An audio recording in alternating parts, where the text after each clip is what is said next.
गांव के आखिरी छोर पर एक पुराना जर्जर हवेली जैसा घर था। लोग उसे काला दरवाजा कहते थे। वजह, उस घर का मुख्य दरवाजा बिल्कुल काला था और कहते थे कि जो भी उसे खोलता वो कभी वापस नहीं आता। राहुल शहर से अपने दादा की जमीन बेचने गांव आया था। पढ़ा लिखा, तर्कवादी, भूत प्रेत पर जरा भी विश्वास नहीं। जब उसने उस घर को देखा तो गांव वालों से पूछा, ये घर खाली क्यों है? एक बूढ़ा आदमी कांपती आवाज में बोला, बेटा वो दरवाजा मत खोलना, रात में वहां से रोने की आवाज आती है। राहुल हंस पड़ा, ये सब अंधविश्वास है। रात को जिज्ञासा उसे उस घर तक खींच लाई। चांदनी में काला दरवाजा और भी डरावना लग रहा था, जैसे किसी की नजर उस पर टिकी हो। उसने हाथ बढ़ाया, दरवाजा अपने आप चर्रर की आवाज के साथ खुल गया।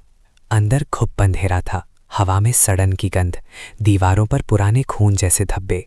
अचानक उसे लगा कि पीछे कोई खड़ा है। वो पलटा, कोई नहीं।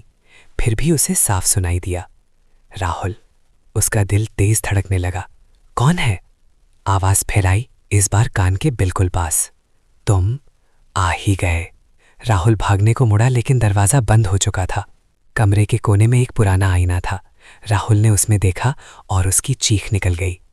आईने में वो अकेला नहीं था, उसके पीछे एक औरत खड़ी थी।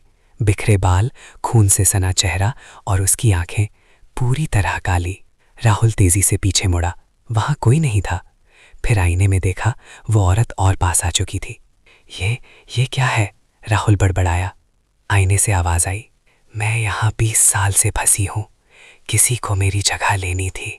अचानक आईना टूट गया, कमरा बिल्कुल शांत हो गया। अगली सुबह गांव वाले उस घर के बाहर खड़े थे। दरवाजा खुला था। अंदर फर्श पर टूटा हुआ आईना पड़ा था, लेकिन राहुल कहीं नहीं था। आईने के एक टुकड़े में धुंधली परछाई दिख रही थी।